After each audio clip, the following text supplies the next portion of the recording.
Hey, what's going on? Got Tokyo Extreme Racer in the back.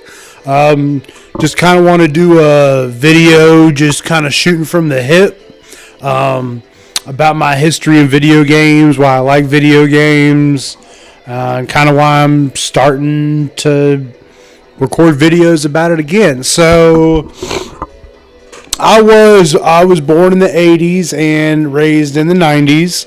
I was 5 years old in 1990, so I was born in 1985. We got a Nintendo when I was 5 years old. Now, I knew what Nintendo was through, of course, brand advertising and, going to the toy store and the TV and all that stuff. You knew the name Nintendo, Mario. Well, one Christmas, we, were having our Christmas that year in I believe it was 1991. It was either 1990 or 1991. No, I believe it was 1990 because Super Nintendo wasn't out yet. But Nintendo was still extremely relevant. So we did our Christmas thing, we opened our presents, all that. We went downstairs and, Dad, especially Dad, but I mean Mom too, they were like, so happy to give it to us. I think at that time, Nintendo brand new was like $200 or $300. Now, mind you, in the early 90s, late 80s, that's a lot more money than it is today. I mean, it was kind of a big deal. So they got it, and I was like looking at it like, well, what is it? And I was pretty advanced for my age, 5 years old, whatever. I was in kindergarten. You're not technically supposed to be able to read, but I kind of like sounded it out. And when I sounded it out and said it out loud, like I remember like my parents' face, like how happy they were and how happy I was, and my sister, who's 2 years younger than me, just like looking up at me, and like she was happy too. But she really wasn't sure why, but she knew, we got something good, and, whatever. It was a game system for the family, and let's be honest, it was mine eventually because, she played it for 3 weeks, and lost interest in it. But that was the first experience. Now, the first time I knew, really knew, was PlayStation 1. Because after Nintendo came out, it was Sega Genesis and Super Nintendo.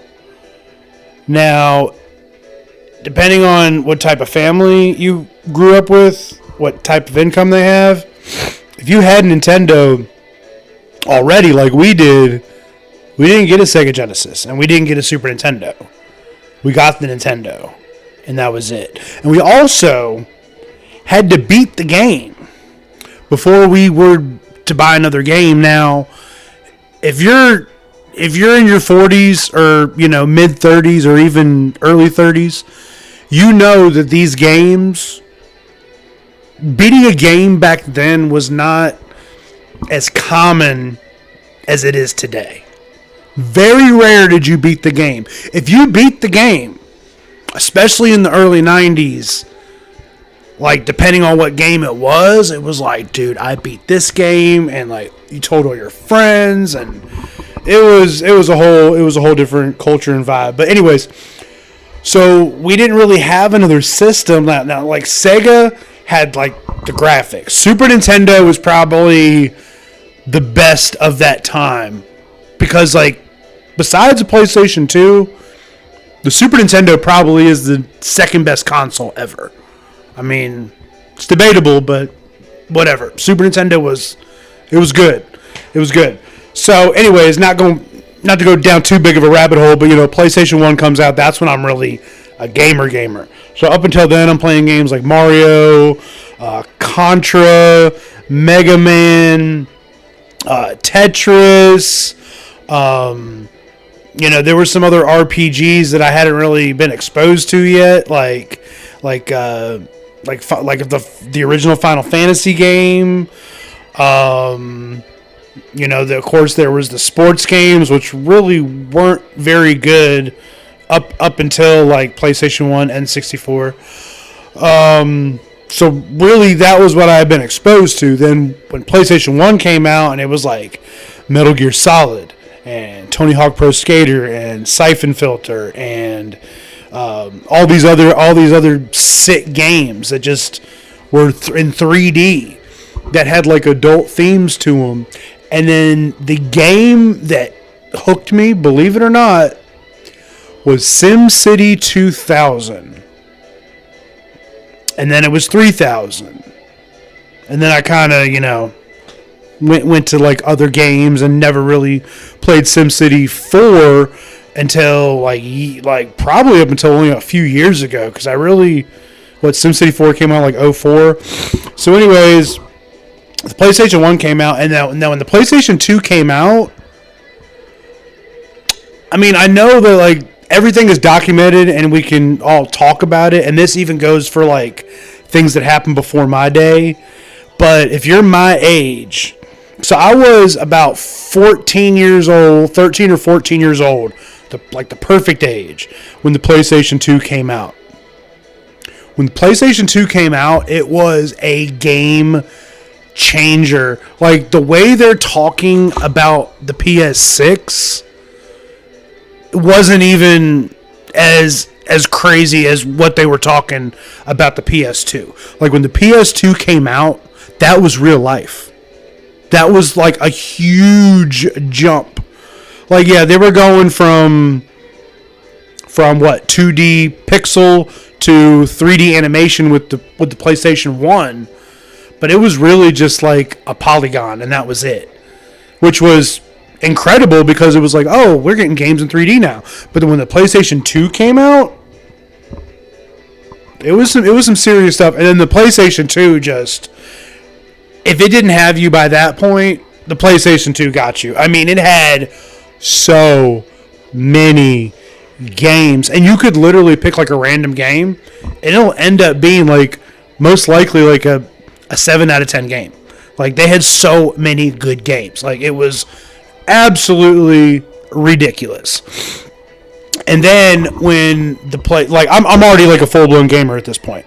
Like PlayStation 2, like it's done at this point. Like really from the time PlayStation 1 came out or PlayStation 2 came out until like maybe like a year after that, like I'm as big of a gamer now as I was then. Like I mean, I took a break. We'll get to that. So, anyways, PlayStation 2 came out. I matured a little bit, and I don't really want to say matured, but I got a little bit older. I got into the party scene a little bit, and I did take a break from gaming. The occasional sports game. The Grand Theft Auto during that time period was on the TV at every single house that you went to. Like if you went to a party or you went to a friend's house, they were either playing Tony Hawk Pro Skater or they were playing Grand Theft Auto. And this was like from like 2001 until like 2006. And we're talking like the trilogy, Grand Theft Auto 3, Vice City, and San Andreas. Like everywhere I went, it was absolutely crazy. And you would just pick up the game. You'd have like 10, 12 different game files saved, and oh my god, it was so sick. So PlayStation 2 was cool. PlayStation 3 came out.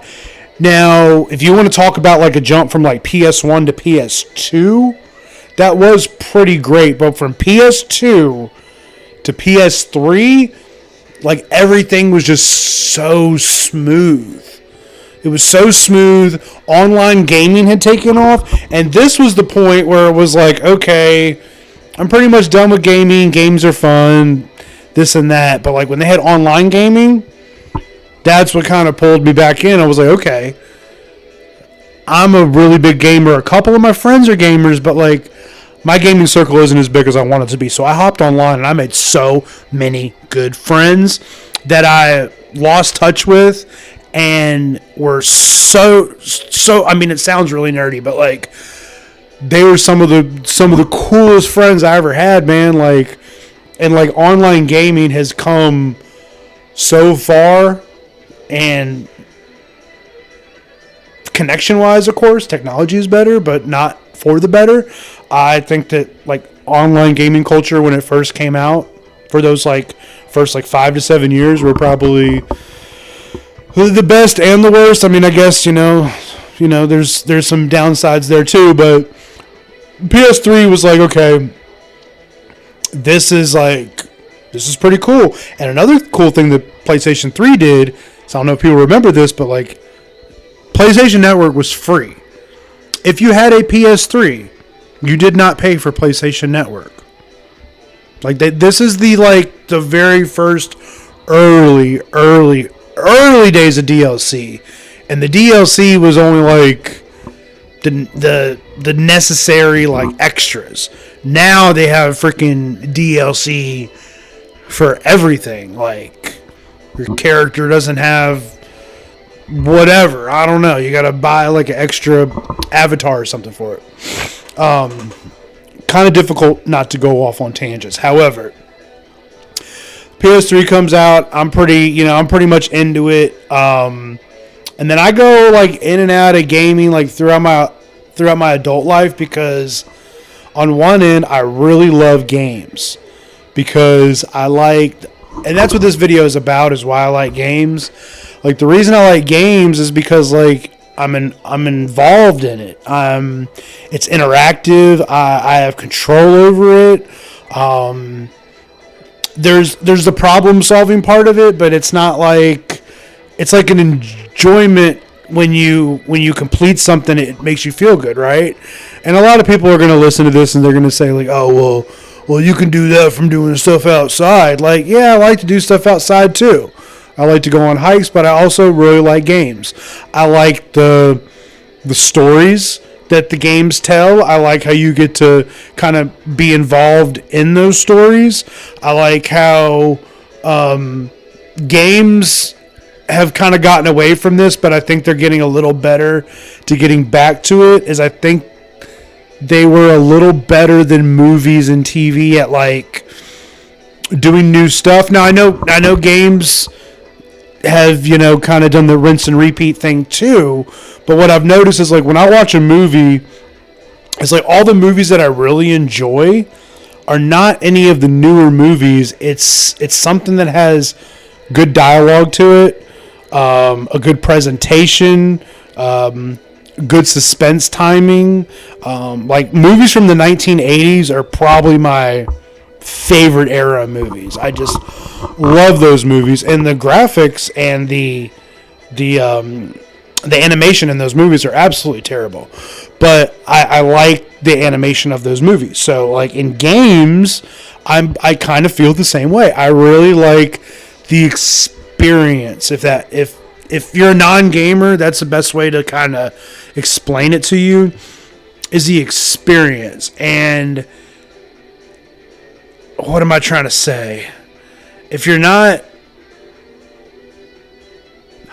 I just don't know how you can be invested in for a movie for 2 to 3 hours, but you can't take just a little bit of like a conversation. Like if you try to have a conversation with a non-gamer about like the premise or like the plot of your game, they immediately lose interest because they don't care about video games. But honestly, you really don't even gotta really like video games. You could still, there's some really good stories. Like right now, and I know this is going to be a hot topic too because everyone says it's overrated, but like right now I'm playing through the original OG Final Fantasy VII.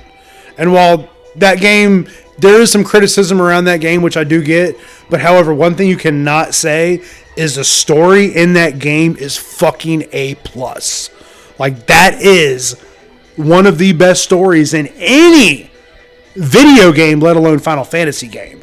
So I'm playing through that right now, and I am like, it's been so long since I played it, but it's like giving me chills. Like when I get to those plot twists in the story, it's like, oh snap, I pause it, go to the kitchen, get a snack real quick, get ready, go to the bathroom, get back on the game, because like it's like I'm in it, and it's, you know what I mean, like it's just so cool. So and then PS4 and then PS5, here we are, I thought the PS3 would be my last one. I got a PS4. I fell down the Black Ops rabbit hole really, really bad. And then, what was it? A couple of years ago, like 2 or 3 years ago, I finally came to because I'm an old school gamer. And I'm kind of one of those guys that was like, oh, they don't make no good games no more. They don't make games like they used to. Yada, yada, yada, which is true. I mean, they do put pretty much everything behind a paywall now, which is really annoying. And for like a gamer, it's like, I want to beat this game. I want to be challenged, though, and I want to earn to beat this game. So, like, I remember, like, San Andreas, like, when you played that game, the game overall wasn't that difficult, but there's a couple missions in there that are really freaking, like, almost impossible. And, like, you gotta beat those to get to the next portion of the game. And that was like that with a lot of games. And it wasn't like, you could just buy stuff to upgrade your character. And anyways, I'm getting more and more into like, trying all the games. And I'm really happy that I did. And the reason is because, dude, games are way better than they used to be. I'm sorry. Games are better than they were. Are some of the greatest games of all time in the past? Absolutely. Absolutely. But you cannot deny that the clunkiness and just the bugginess of some of the older games. Try to play your favorite PlayStation 1 game today. You'll be like, oh, I don't remember it being like this. Games are better now. The thing is it a good game? There are plenty of good games, and then there's also like a trend of like hating games that people like or trying to find something wrong with the very highly rated game. It's like, I get it. I'm very critical of games, but like, I would say try to look at it from a game developer's perspective, because one of the people that I look up to the most in the gaming industry, his name is Tim Cain, and he was the lead developer on the original Fallout series, and the dude knows his stuff. And on top of that, he's a really, really, really good stand-up, genuine guy that I have a lot of respect for as a person as well. But if you kind of look at it from a developer standpoint, you're asking for a pipe dream. You're asking for a perfect game. Like, what are some games that are really good that people, like Elden Ring is getting a lot of criticism because they're criticizing the game for what the game isn't. Like, they're criticizing Elden Ring for not being open world and immersive enough. It's the end of the freaking world, dude. And everything else about the game is like tits. Like the combat system, like just the gameplay experience, like yeah, I mean, there's all those videos you see of people like fighting the bosses and like raging. But like, dude, a game like that goes with the territory, Like, I'm playing Tokyo Extreme Racer right now because I had it on the Dreamcast, Like, I want to be challenged. I mean, a lot of the races are easy, but like, I have the most fun when I'm like in those challenging parts of the game. And on top of that, for a game like Elden Ring, I mean, they have games like Elder Scrolls, and then people will criticize Elder Scrolls and then say it's not like Elden Ring or, a game of that nature. So it's like, what are you doing here, man? Like, like Skyrim was released in 2011. People are still playing it. Granted, a lot of it are, mods, but they're still playing it. And it still holds up today. And it, honestly, I don't even know if it's a hot take, but Skyrim might be the greatest game of all time. I mean, all of the things that make it a bad game do not keep you from playing it. And it's a terrific game. So, anyways, that's kind of a little bit of my background. Many tangents I went on, but I think I'm going to be doing more of these kind of shooting from the hip type of videos. One, get a little more comfortable making the videos. Two, make me a little more comfortable making the videos. You know what I'm saying? And then, I can run it back and I can see why people aren't watching it and stuff like that. And I get to, talk about video games, which is what this channel's about, because video games are fucking cool. All right, so if you made it this far, subscribe to the channel. It's going to be more long form. The short thing just really ain't working on YouTube right now. I'm gonna do TikTok. And I'm getting no views on my long form, and this is kind of what I want to do. I want to talk to people. I want to build a community, and I want to connect with other people that fucking think video games are fucking cool. And we can fucking nerd out together, because that is the essence of life. So, anyways, I'm going to stop recording this video because I'm not really too sure how to end it.